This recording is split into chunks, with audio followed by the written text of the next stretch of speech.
Yesterday, we talked about categorical data. Remember, that's data that you can't average, okay? Data, things like yes/no questions, or listing your address or something like that, or whether you own a cell phone or not, whether you own a tablet or not, yes/no questions like that. And we talked about how to analyze it. And um, an efficient way to analyze it was using a two-way table, because we could answer questions about the categorical data. We could graph from the categorical data. And with categorical data, the main type of graph we use are bar graphs, okay? And then we talked about how we can look at the bar graphs and see if there is an association between categorical variables. So that's categorical. Now we're going to turn our attention to quantitative, okay, which is really going to take up the rest of this unit. So just like we did with categorical yesterday, we're going to talk about how we can graph quantitative data, and there's many more types of graphs we can use that we'll talk about today. One of them you've already seen when the very first day when we did that hiring discrimination question, and you did a dot plot, okay? That's one way to show quantitative data. Anyway, so this is the example we're going to follow with for a while. The movie Moneyball, okay, which was, over 20 years ago now. Wow. Anyway, it was actually a movie about statistics that a team, the Oakland A's, that had very little money, so their payroll was very low, brought in a statistician to sort of use stats to figure out who are the best players out there to sign for a reasonable amount of money, but can perform well. And it seemed to have worked in the regular season anyway, because they were tied with the Yankees, the New York Yankees, for the most number of wins. The A's didn't end up winning the World Series, but given their payroll, they did really, really well. So speaking of payrolls, here we have some quantitative data. These are all the teams in Major League Baseball, and these are all their payrolls in millions. So we see that the New York Yankees has the highest payroll at 126 million. And then it goes down all the way to the Tampa Rays. They were called the Devil Rays at the time, now they're just the Rays, 34 million. So rather than looking at a whole bunch of numbers, okay, because we could be dealing with data sets that are even bigger set of numbers. We want to show it graphically, because then we can analyze it a little bit easier. One way to show it, and you've seen this before, is by something called the dot plot. And there's no vertical axis in a dot plot. All there is a horizontal axis, the name of the quantitative variable, and then a scale representing all the numbers in the quantitative variable. So all of these have been put into here.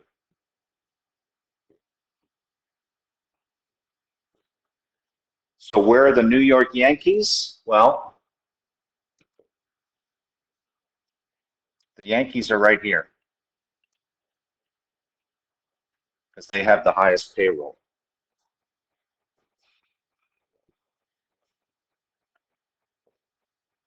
Where are the Oakland A's? Their payroll is 40 million. So it's one of these two dots, because there is another team that has a payroll of 40 million. So it doesn't matter which dot we circle. We'll say that one represents the A's. Okay.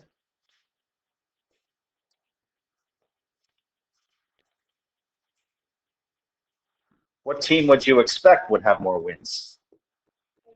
Yeah, the Yankees, because they have a higher payroll. That should mean that they're getting better quality players. So the Yankees,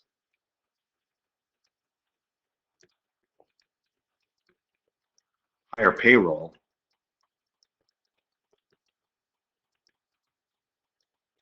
should mean better quality players.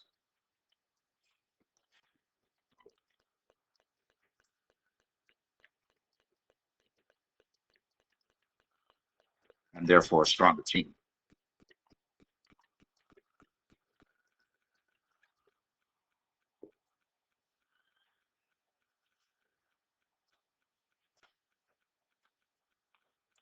So I didn't ask you to make a dot plot here. It was made for you, okay?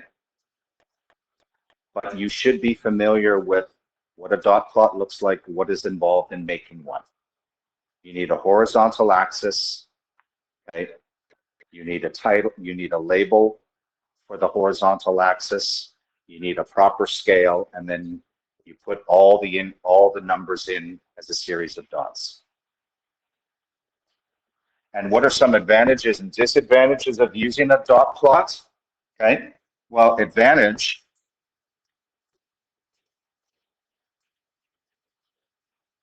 is you can see every data point.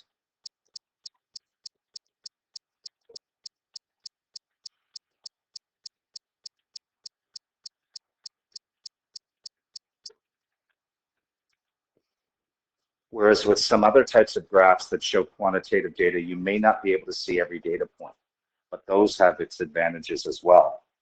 Okay. Disadvantage,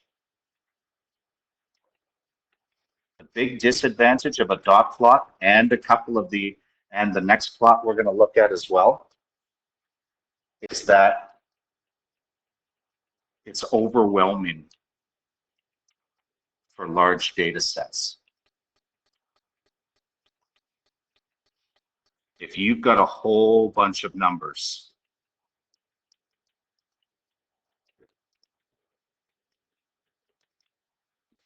a dot plot may not be the best thing to do because it just takes too much time to make.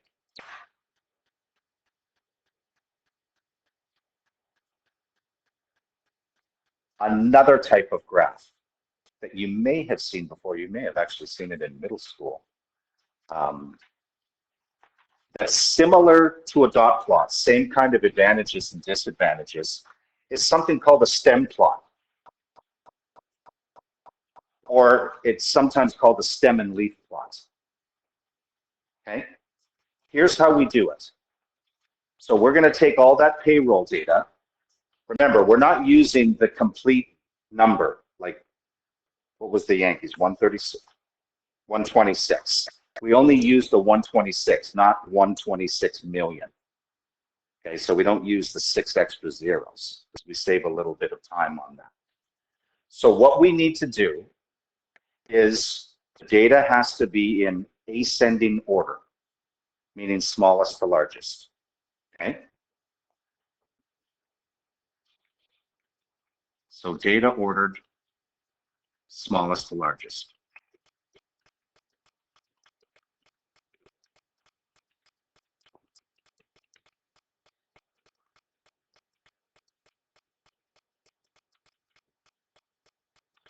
And then what we're going to do is we're going to list all the data values except for their last digit. And we're going to list it vertically. So if you look at the payroll, we start with Tampa Bay at 34. I'm only going to write 3. I'm going to address the 4 later on. Okay. There are some teams in the 40s, so I'm going to put 4, 5, 6, 7, 8, 9, 10, 11. I have to go all the way up to 12 in this case because the Yankees is 126. So even if there are no values that we're going to fill in here, you have to account for if you start at 3 and end in 12, you have to write every single number in between. Like you can't skip numbers if it doesn't happen to appear in the data set. Otherwise, it's going to mess up the way the graph looks. So these are referred to as the stems. Okay? Or the stem of the stem and leaf flower. All digits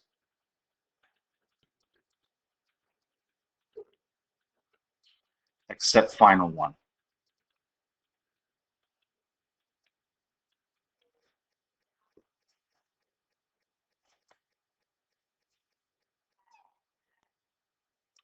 Then we're going to draw a vertical segment to separate these from the final digits we're now going to enter, which are called the leaves. That's why it's often called the stem and leaf plot.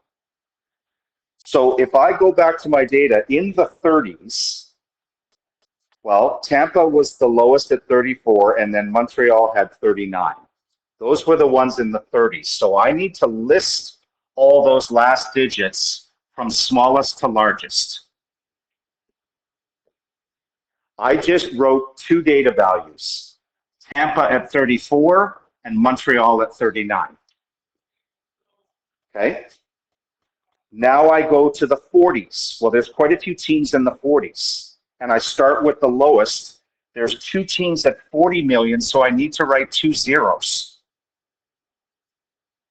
Then there's 41 million, two teams at 42 million, one at 45 and one at 47. And then you continue to do that with all the other numbers. So if I go into the 50s, I've got a 50 million, so a 0. I've got a 55, so a 5. I've got two 57s, so two 7s. And I've got a 58. In the 60s, I've got a 0, a 2, and a 3. In the 70s, I've got a 5, 6, 7, 8, 9. In the 80s, I just have 1, a 0. In the 90s, I have 3, 3, 5, and 5. In the 100s or 10s, I have 3, 3, 6, 8. In the 110s, there are none. But I still need to include this as part of the graph. So I'm just not going to put anything in here. And then finally, the Yankees at 126, so I need to put a 6 there. Okay. So just a couple of notes. You need this even though there are no data values here.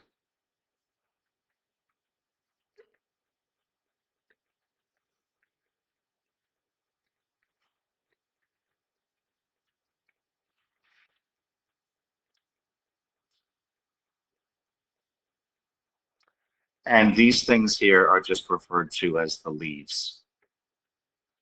Those are the final digits. That's a stem plot. There's one other thing you need for a stem plot, and that's a legend. So you need to pick one of the values and write what it represents. It doesn't matter which one you pick. I'm just going to pick the first one. So you need like a key. So the 3 bar 4, what does that represent? Means payroll of how much? Of 34 million. Don't forget the million. You need a key when you do a stem plot. And you will see a key whenever you are asked to analyze a stem plot.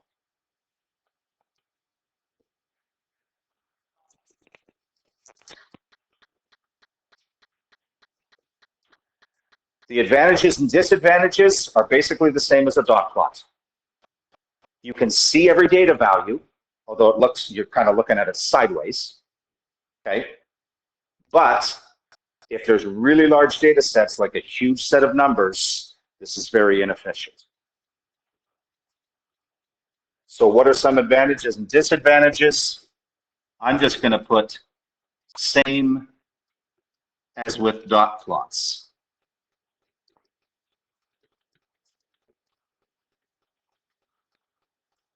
But a lot of times we prefer dot plots because it's not like, this almost looks like a graph tilted to the right, a stem plot, whereas a dot plot is kind of right side up. So many times a dot plot would be easier to look at and analyze, because a lot of times if a stem plot, if you want to analyze it, like if you want to analyze its shape, you're going to kind of have to go like this. Okay. Last one we're going to look at is if we have a really large number of data sets, or really large number of numbers in the data set. And some of you are familiar with this one because we did it last year. And that is a histogram, which looks a lot like a bar graph, but it's not. Bar graphs are for categorical data. Histograms are for quantitative data. Okay? So what we're going to do, because it was a fair amount of data we had in this example with the payroll, okay, is we're going to put them in groups. And then we're going to graph the groups. So 20 million up to and including 39 million. Where's my data here? Frequency means count. How many teams had between 20, or sorry, had from 20 to 39?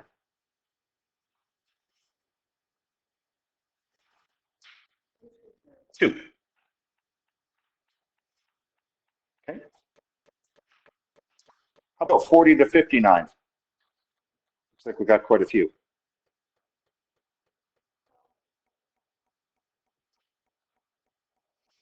I got 12.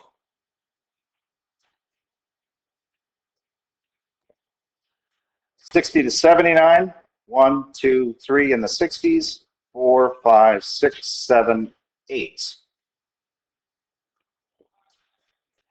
80 to 99 looks like 4.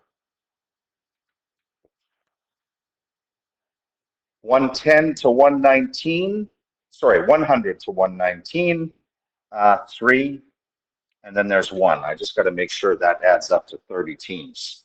14, 22, 26, 30, yes. The frequency represents the count. The relative frequency means you're going to change it to percent. This is going to be your vertical axis. You can put either one as your vertical axis, as a count or frequency, or as a percent. So the percents, I'm just going to give them to you, because we're just going to go 2 out of 30 and change that to percent. So we get 6.7%, 40.0%, 26.7%, 13.3%,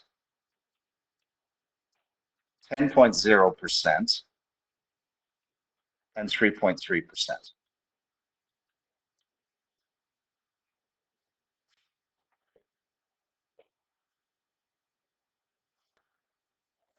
Okay, so to make a histogram, this time we're going to make this one. We're going to construct it. First of all, we need a title, 2002 baseball team payrolls.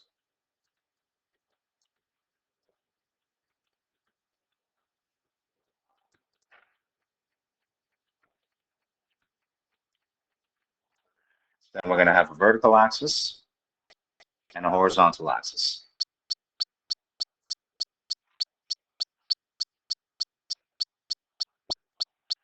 For the vertical axis, It's got to start at 0, like always. Okay. I can either do the counts or I can do the percents. I'm going to do the counts. Okay. So how could I do it? I could, well, I mean, it only goes up to 12, so I'm going to put 12 notches. 1, 2, 3, 4, 5, 6, 7, 8, 10, 11. I got to go a little bit higher, 12. And I'm just going to label every second one. So there's our scale. You need a label title. So we'll put frequency.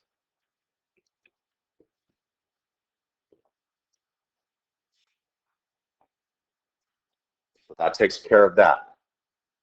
This is going to be our x-axis, is our payroll. Okay, and we're going to have ranges.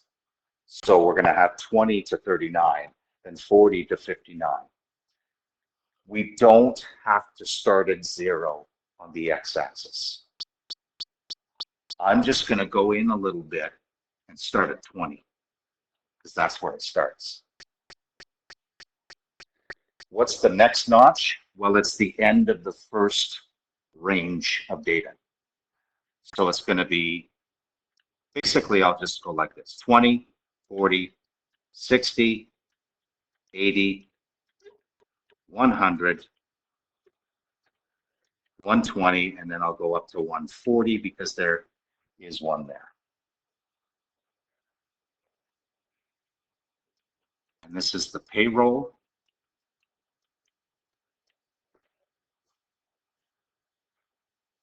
And now we're ready to do, yeah. Sure. That's probably will help you. That being more precise there would be a good idea. Okay, so the first bar goes up, it starts at 20, goes up to 2, and ends, well, just before 40. So that's this bar. Because the second one is starting immediately after the first bar, it's got to go right beside it. And it goes all the way up to 12. That's the difference between a bar graph and a histogram, besides the type of data they represent. In bar graphs, there's always a separation between the bars. In histograms, they're right beside each other, the bars. 60 to 79, I go up to 8. 80 to 99, I go up to 4. 100 to 119 or 120, I go up to 3. And then I'm 1.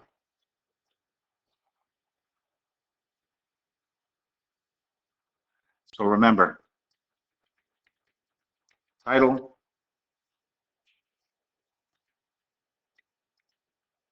labels,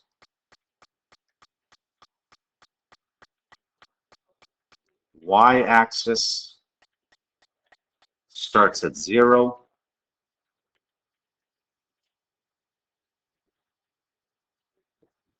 You need all those things if you're asked to construct a histogram.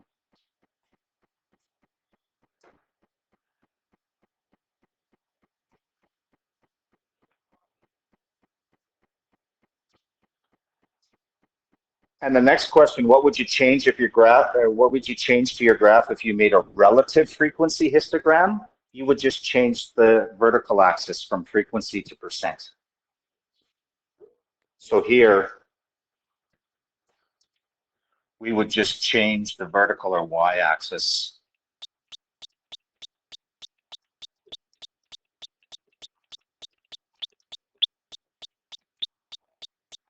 don't need to write y, so vertical axis.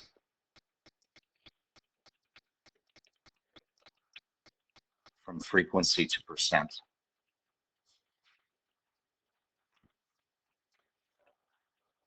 And it would still take the same shape.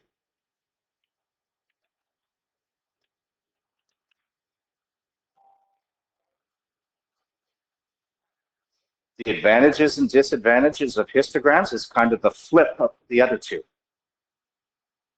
Okay. One advantage is that it's good for large data sets.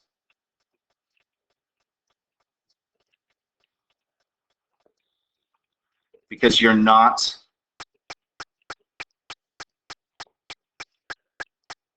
graphing every single data value. But that's the disadvantage, is that you can't see every data value.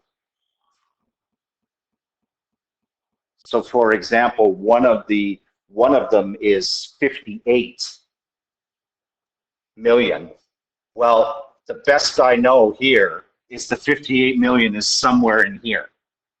It's one of the ones in here. I don't know if it's close to the 60. Maybe there's like 10 at 59. Who knows? Okay. So the disadvantage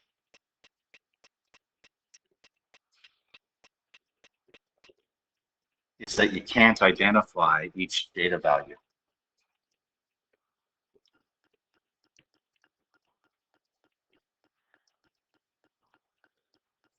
Which makes life a little bit difficult if you're asked to find certain measures of center and variability, which we'll talk about shortly. Okay. So those are the main graphs for quantitative data. Remember, categorical data are bar graphs. So what do we do with this stuff when we've got a graph? Because remember, we're talking about analyzing data.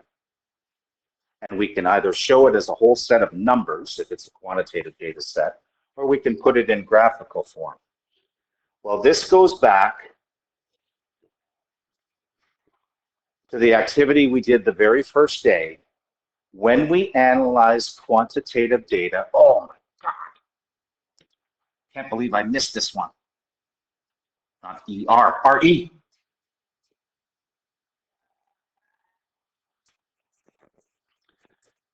These are the four components when we describe a distribution.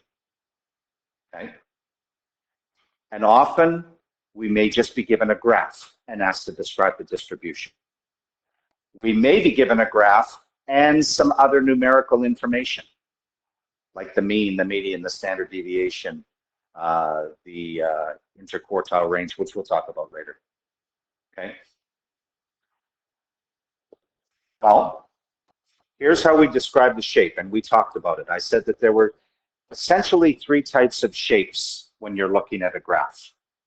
Okay? It's either going to be roughly symmetric, like this, or like this. Okay? So you can see the shape that it takes. It's almost like a bell curve. Okay? So that takes care of this. Then it's either going to tail off to the right, like this one, or it's going to tail off to the left, like this one. We call that right-left skew.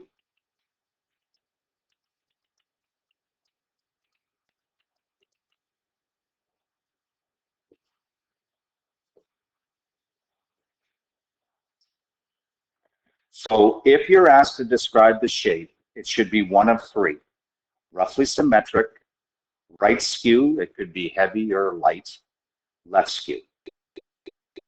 This is a right skew because it tails to the right. This is a left skew because it tails to the left. So how it tails tells you what word to use.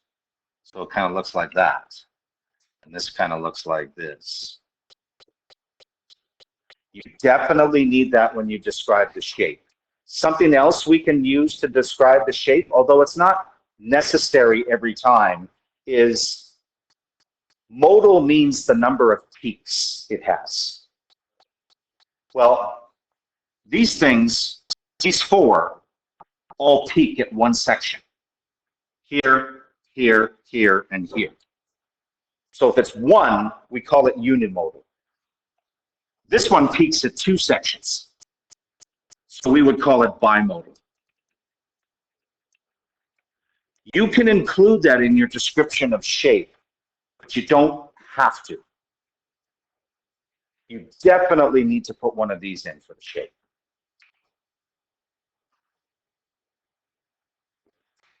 Okay?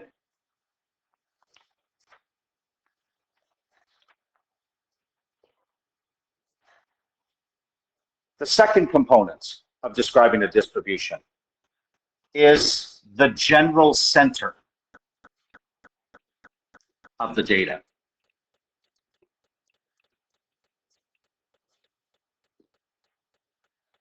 And the two specific measures we use for general center are mean and median, which we'll talk about how to calculate later this unit. Okay, I just want you to be familiar with how to describe a distribution using the four components and remembering the word SCIVO. The variability, and whenever you see variability, think of the word spread, how spread out the data is. Okay? Well, when we did that hiring discrimination activity, we talked about the range, the difference between the lowest data value and the highest data value. There are other measures. Okay? And finally, with quantitative data, are there any points that are well outside the rest of the data, either well below or well above? Outliers or unusual points?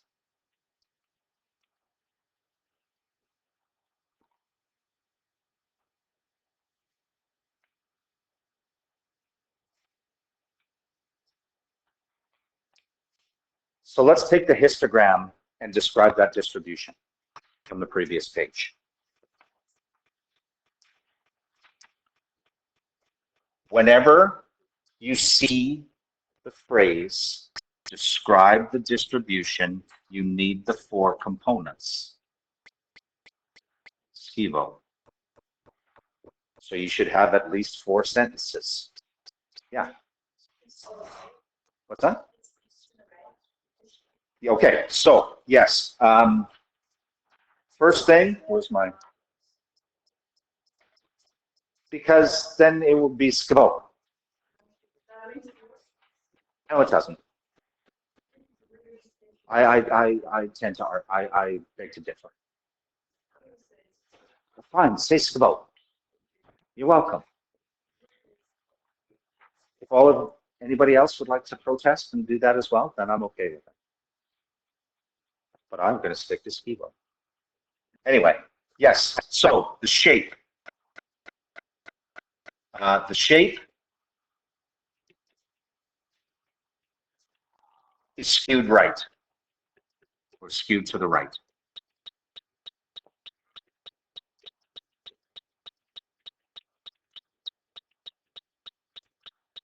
We could also describe the mode. Is it unimodal or bimodal? Yeah, it peaks at one spot. So we could say, and I'm going to put it in parentheses because it's not crucial, and is unimodal. Or you could even say and has one peak.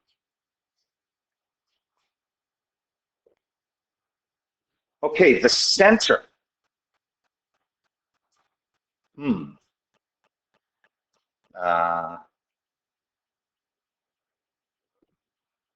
Where do you think, like we can't, because we don't know the specific data values, we can't do a calculation for the center. Well, actually, we do know the specific data values because we're given the table. But if we were just given this, okay, so we got to kind of ballpark it. Where do you think, in what bar do you think the center would be? Yeah, it kind of makes sense that it's 60 to 80. Because even though it peaks up here, there's not very much else to the left of it, whereas there's a few here. So the best we could probably do is say the center is between 60 and 80 million.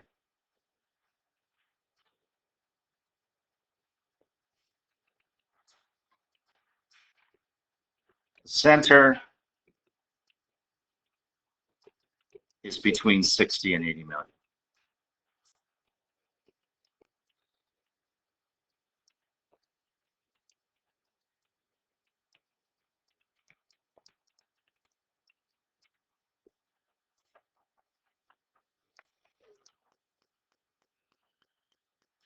The variability or the spread. Well, just talk about the lowest bar and the highest bar. So just say the payroll varies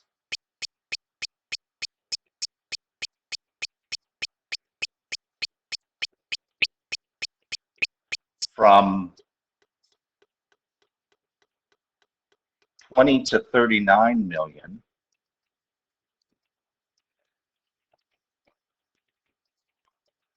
to 120 to 139 million.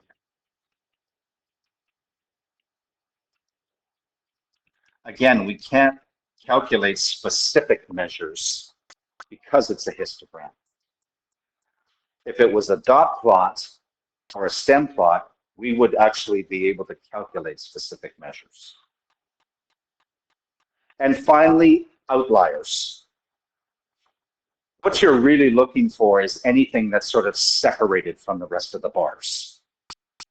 I mean, it kind of looks like the Yankees is a bit of an outlier, but if we put all the bars together like this, it's sort of still connected with the other bars. So we would say there are no outliers. But that's what you need when you are asked to describe a distribution of quantitative data. Yeah.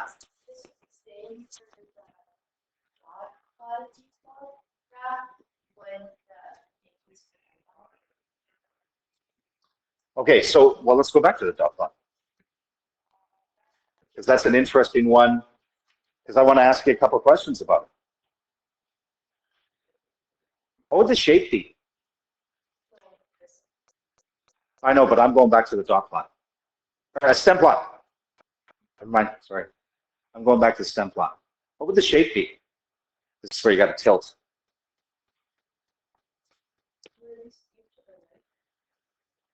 Yep.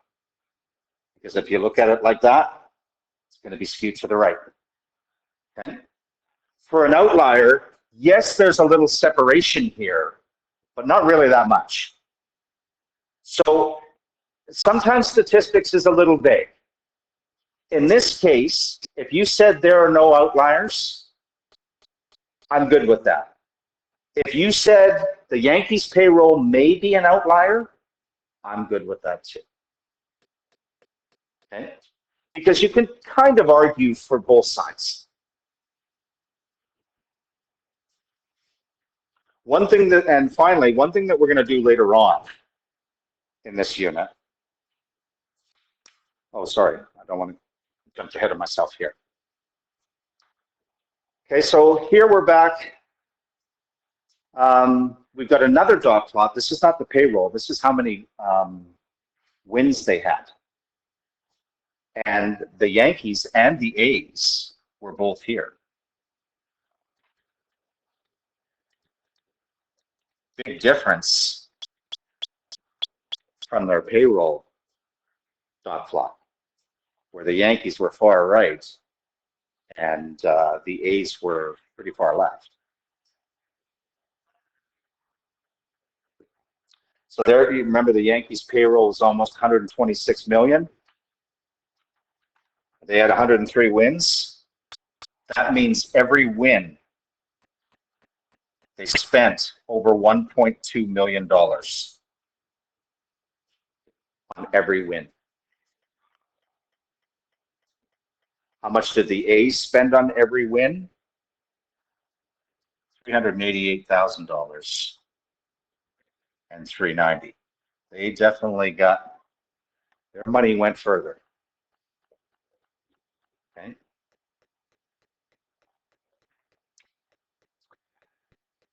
Now, this last part, yeah.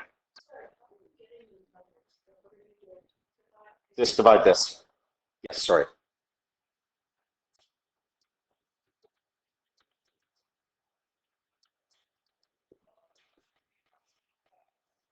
Okay. Finally, and like I said, we'll talk about this later, you may be given two dot plots or two histograms or two stem plots. Many times, two stem plots is a little different because actually, when we draw two stem plots, we do back to back. We use the same stems, but then we have the leaves going this way and the other one going that way. okay, which you'll see, I believe, in one of the questions. If you're asked to compare, still use the four components, Skibo. But then you would want to say things like, you want to compare the two. So you would say the shape of whatever the distribution is, because you want to use it in context, is skewed to the right, whereas the shape of this distribution is roughly symmetric. The center of this data, or of this distribution, is approximately here, which is greater than the center of this distribution, which is approximately here. This data varies from such and such to such and such, whereas this data varies from such and such to such and such. That's what you got to do. So in a way, you're kind of doing 8 things in 4 sentences. And I'm actually going to leave it at that. We won't worry about this today. If you're interested in that, you can read the notes.